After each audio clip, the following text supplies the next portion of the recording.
सियासत से हैं, और मैं जिस पर्टिकुलर इलाके से हूँ, बुद्धल से, हमारे इलाके का जो आपसी भाईचारा उसकी पूरे हिंदुस्तान में मिसाल होनी चाहिए।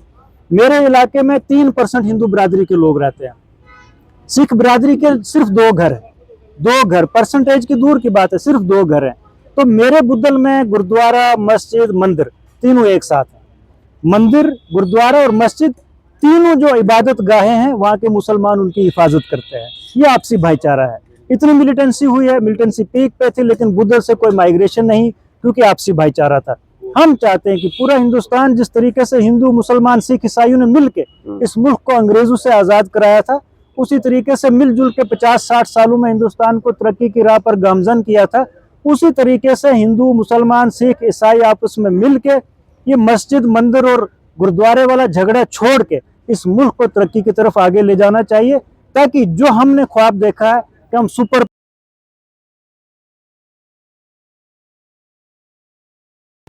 जिस अजमेर शरीफ की ज़ियारत पे हमारे देश के प्रधानमंत्री नरेंद्र मोदी के द्वारा जो है चादर चढ़ाई गई, आज उस ज़ियारत में जो है शिव जी का मंदिर ढूंढा जा रहा है। हमारे साथ खास बातचीत में मौजूद हैं फारूक इनकलाबी साहब, पीडीपी सीनियर नेता हैं। बातचीत करेंगे। पर सब कैसे देखते हैं अजमेर शरीफ का जो विवाद है वो लगातार बढ़ते जा रहा है, और अजमेर शरीफ जो सदियों पुरानी ज़ियारत है उसके लिए ये कहा जा रहा है कि वहाँ पे शिव जी का मंदिर है, कैसे देखते हैं इसको? देखिए, ये एक बहुत बड़ी सोची समझी साजिश के तहत किया जा रहा है, और ये सिर्फ अजमेर शरीफ की बात नहीं है, बल्कि हिंदुस्तान में 22 करोड़ मुसलमानों की आवाज़ को दबाने की कोशिश की जा रही है। एक और हमारा जो मुल्क जिस तरीके से पहले तकसीम हुआ 1947 में, और आज भी कुछ लोग जो हैं वो इस हिंदुस्तान को तोड़ने की कोशिश कर रहे हैं, मुल्क को एक और तकसीम की तरफ ले जाने की कोशिश कर रहे हैं। पहले बाबरी मस्जिद का मामला था, फिर ज्ञानवापी मस्जिद तक पहुंच गए, उसके बाद सुंबल का जो है शाही जामा मस्जिद, और कुतुब मीनार, दिल्ली की जामा मस्जिद, और अब आज जो हिंदुस्तान के नहीं बल्कि हिंदुस्तान, पाकिस्तान, बांग्लादेश और दुनिया भर से इस ज़ियारत को, इस दरगाह को मानने वाले लोगों के खिलाफ जो है इस किस्म का जो काम आज किया जा रहा है, ये बदकिस्मती है। और सब आज तक तो सिर्फ मस्जिदों के नीचे मंदिर ढूंढे जा रहे थे, लेकिन आज तो एक ज़ियारत जो एक कब्र होती है वहाँ पे मतलब मंदिर ढूंढा जा रहा है। देखिए, जहाँ तक इन इंसिडेंट से हमें अंदाज़ा होता है, आने वाला वक्त ऐसा होगा कि ये मुसलमानों के घरों में भी मंदिर ढूंढेंगे, मुसलमानों के घरों में भी ये शिवलिंग ढूंढने की कोशिश करेंगे, अगर इसी तरीके का दौर चलता रहा। अगर हमारे लोग, हमारी कम्युनिटी के लोग एक नहीं होते, आवाज़ बुलंद नहीं करते, अगर सिर्फ जुडिशरी पर अपना भरोसा रखते हैं कि कानून अपना काम कर रहा है, एएसआई सर्वे करेगा, फिर जज फैसला देगा, तो जज भी उन्हीं का होगा, एएसआई के मेंबर्स भी उन्हीं के होंगे, तो फिर आप किस कानून से, किस जुडिशरी से, किस एएसआई से आप जो है वो उम्मीद लगा के बैठे कि हमें को बचाने वाला है? कानून पे और कोर्ट कचहरी पे तो भरोसा करना पड़ेगा। बिल्कुल बिल्कुल, क्योंकि जो हिस्ट्री है वो हम बिल्कुल उसको आज की डेट में जो हिंदुस्तान में जो हमारी जुडिशरी है, मैं सबकी बात नहीं करता, लेकिन कुछ लोग इस जुडिशरी में ऐसे बैठे हैं, मैं आपको मिसाल के तौर पर, इतने बड़े बड़े केस इस मुल्क में है कि जुडिशरी को 10-10 साल लग जाते हैं समन भेजने में, समन भी नहीं भेजते। तो सिर्फ जब मस्जिद का मामला आता है, जब वहाँ पे मंदिर ढूंढने का मामला आता है, तब जज साहब के पास 10 बजे एप्लीकेशन दायर होती है, 12 बजे जज साहब ऑर्डर कर देते हैं, और 3 बजे एएसआई की टीम मस्जिद में घुस जाती है सर्वे करने के लिए। तो यहाँ से फिर हमें जुडिशरी पे भी शक होता है, ये इनकी इन्वॉल्वमेंट। बिल्कुल, हाँ, ये जो अभी सुंबल का मामला हुआ, बिल्कुल। देखिए, वहाँ पर गोलियां चली, 5 लोग वहाँ पे मुसलमान बच्चे जो वो शहीद किए गए, और उसके बाद जिन लोगों ने वहाँ पे दंगा करवाया उनमें से एफआईआर में किसी का भी नाम नहीं।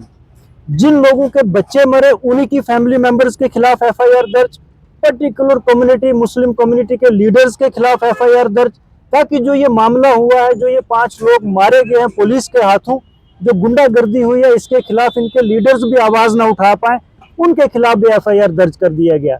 ये एक तरफा कानून जो पूरे हिंदुस्तान में इस वक्त चल रहा है पिछले 10 सालों से, पर्टिकुलर कम्युनिटी को टारगेट करके, ये इस मुल्क के लिए मुझे लगता है कि आने वाले टाइम में बहुत ही ज्यादा खतरनाक साबित होगा।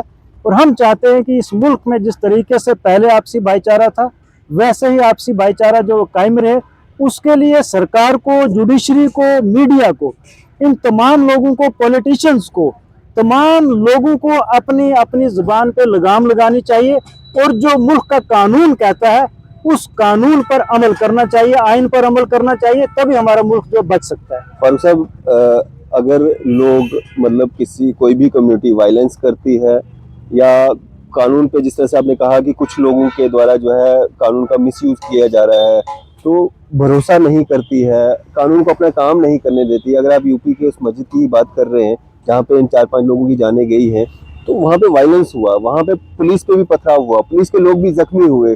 फिर कानून अपना काम तो करेगा। अगर कोर्ट ने अपना वहाँ पे कोई एजेंसी भेजी है, अगर वहाँ पे कुछ निकलता है तो ठीक है, नहीं निकलता है तब भी ठीक है, भरोसा तो करना चाहिए ना कानून पे। बिल्कुल।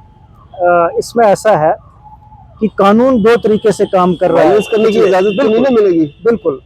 आप जम्मू कश्मीर की मिसाल ले लें, जब कश्मीर में कहीं पत्थरबाजी होती है, प्रोटेस्ट होता है, तो वहाँ पे चुन चुन के पढ़े लिखे लड़कों के खिलाफ PSA लग जाता है, उनको जम्मू कोट बलवाल जेल में, रियासी उधमपुर जेलों में शिफ्ट कर दिया जाता है। जब उसी किस्म का मामला जम्मू में होता है, यहाँ पर भी प्रोटेस्ट होते हैं, यहाँ पर भी प्रोटेस्टर्स पुलिस के ऊपर पथराव करते हैं, उनके खिलाफ FIR भी दर्ज नहीं होता है, और अगर होता भी है तो 323, 341 या पत्थरबाजी छोटा मोटा मामला दर्ज होता है, शाम को वो लोग घर चले जाते हैं। तो फिर हमें तकलीफ होती है कि एक ही मुल्क में एक ही कानून, और वो दो तरीके से लागू कैसे किया जा सकता है। जो मस्जिदों का मामला है, देखिए, जब आप मेरी मस्जिद में आकर के मंदिर ढूंढने की कोशिश करेंगे और फिर जबरदस्ती हमें बिना बताए, हमें बिना नोटिस दिए आप आकर के अंदर घुस जाएंगे सर्वे करने के लिए, तो फिर मुझे अपना दिफा करना है, मुझे अपना दिफा करने का हक हासिल है। और जब मैं अपना दिफा करता हूँ, आप मुझ पर गोलियां चलाते हैं। जब गोलियां चलाते हैं उसके बाद आप मेरे खानदान पे FIR भी दर्ज करते हैं, मार भी देते हैं। तो ये इस किस्म का जो कानून है, मुझे लगता है मुल्क के लिए खतरनाक है। आप वहीं पे जहाँ पे ये दंगा हुआ है, बहुत सारी वीडियोस वायरल हुई हैं जिसमें ASI की जो टीम के मेंबर्स थे, उनमें से कुछ मेंबर्स जय श्री राम के नारे दे रहे थे, उनके खिलाफ कार्रवाई नहीं हुई, ना FIR दर्ज हुआ। दैट मीन्स के उन्हीं लोगों ने ये दंगा उकसाया। फिर कुछ लोग RSS के, कुछ भारतीय जनता पार्टी के, शिवसेना के, बजरंग दल के, जो उस टीम के साथ वहां गए थे, जिन्होंने ये दंगा करवाया, उनके खिलाफ FIR दर्ज नहीं हुआ। लेकिन जो लोग वहां नमाज पढ़ने गए थे, उनके खिलाफ FIR भी दर्ज हुआ, उनके लोगों को मार भी दिया, और उनके लीडर्स के खिलाफ भी FIR दर्ज हो गया। तो फिर साफ जाहिर होता है कि हमें इंसाफ मिलने वाला नहीं है, ना तो कानून से, ना जुडिशरी से, ना पुलिस से, और ना इस गवर्नमेंट से जो इस वक्त हमारी गवर्नमेंट है। कोई भी उम्मीद नहीं रखी जा सकती है। लिहाजा पूरे हिंदुस्तान के मुसलमानों को, हाँ, कानून को अपने हाथ में नहीं लेना है, लेकिन पुरअमन तरीके से हम तमाम लोगों को सड़कों पे आना पड़ेगा, हमें प्रोटेस्ट करने पड़ेंगे, हमें पूरी दुनिया को बताना होगा कि हमारे साथ ये जुल्म हो रहा है। आज हमें हमारी मस्जिदों में नमाज नहीं पढ़ने दी जा रही है, इवन कि हमारे घरों में भी। आपने कई यूपी की वीडियोस देखी होंगी जहाँ पे लोग अपने घरों में नमाज पढ़ रहे थे बाजमात, वहाँ घरों में घुसकर उन लोगों को मारा गया। तो अगर हम अपने घर में नमाज नहीं पढ़ सकते, इबादत नहीं कर सकते हैं, तो फिर हम महफूज कहाँ पर हैं। तो इस तरीके के जो हालात हिंदुस्तान में बन रहे हैं, देखिए, हम जिस रियासत से हैं और मैं जिस पर्टिकुलर इलाके से हूँ, बुद्धल से, हमारे इलाके का जो आपसी भाईचारा, उसकी पूरे हिंदुस्तान में मिसाल होनी चाहिए। मेरे इलाके में 3% हिंदू बिरादरी के लोग रहते हैं, सिख बिरादरी के सिर्फ 2 घर हैं, 2 घर, परसेंटेज की दूर की बात है, सिर्फ 2 घर हैं। तो मेरे बुद्धल में गुरुद्वारा, मस्जिद, मंदिर तीनों एक साथ हैं। मंदिर, गुरुद्वारा और मस्जिद तीनों जो इबादत गाहें हैं, वहाँ के मुसलमान उनकी हिफाजत करते हैं। ये आपसी भाईचारा है। इतनी मिलिटेंसी हुई है, मिलिटेंसी पीक पे थी, लेकिन बुद्धल से कोई माइग्रेशन नहीं, क्योंकि आपसी भाईचारा था। हम चाहते हैं कि पूरा हिंदुस्तान, जिस तरीके से हिंदू, मुसलमान, सिख, ईसाइयों ने मिलकर इस मुल्क को अंग्रेजों से आज़ाद कराया था, उसी तरीके से मिलजुल के 50-60 सालों में हिंदुस्तान को तरक्की की राह पर गामजन किया था। उसी तरीके से हिंदू, मुसलमान, सिख, ईसाई आपस में मिल के ये मस्जिद, मंदिर और गुरुद्वारे वाला झगड़ा छोड़ के इस मुल्क को तरक्की की तरफ आगे ले जाना चाहिए, ताकि जो हमने ख्वाब देखा है कि हम सुपर पावर बने, हम दुनिया पे राज करें, वो तभी हो सकता है कि जब यहाँ के तमाम मज़ाहिब के लोग मिलजुल कर जो है वो आगे बढ़ेंगे। जब आप ये कहेंगे कि मुसलमान यहाँ नहीं रहने चाहिए, तो मुझे नहीं लगता है कि ना तो ये मुसलमानों को निकाल सकते हैं, हाँ, इस मुल्क को जरूर बर्बाद कर सकते हैं। ये है।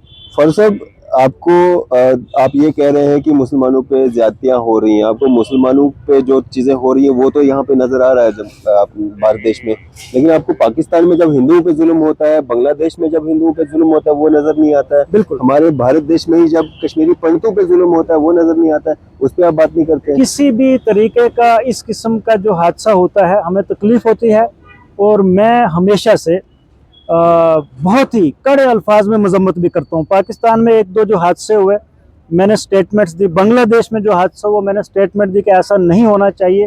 देखो, अगर अल्लाह ताला को हिंदू पसंद नहीं थे तो उसने पैदा ही नहीं करने थे। पूरी कायनात अल्लाह ताला की है, पूरी लोग जो है अल्लाह ताला ने रूह ज़मीन पर यहाँ पे भेजा है, तो हम कौन होते हैं कि हम ये कहें कि ये हिंदू यहाँ पे नहीं रहना चाहिए, मुसलमान नहीं रहना चाहिए, सिख नहीं रहना चाहिए।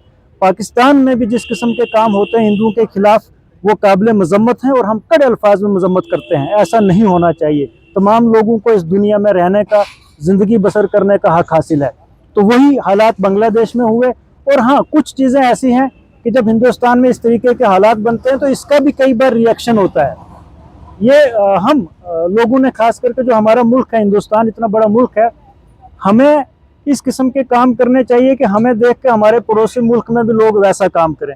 जब हम भी मस्जिदें तोड़ के उनके नीचे मंदिर बनाना शुरू कर देंगे, या मंदिर तोड़ के मस्जिद बनाना शुरू कर देंगे, तो फिर आसपास के पड़ोसी भी हमसे वही सीखेंगे, तो फिर वो भी वही काम करेंगे। लेकिन ऐसा होना नहीं चाहिए। जी, चलो, शुक्रिया हमारे से बातचीत करने के लिए। बहुत बहुत। तो फारूक इनकलाबी साहब हमारे से बात कर रहे थे, पीडीपी सीनियर नेता है जिन्होंने अपना पक्ष रखा है, अपनी बात रखी है। आपकी इस पे क्या राय है?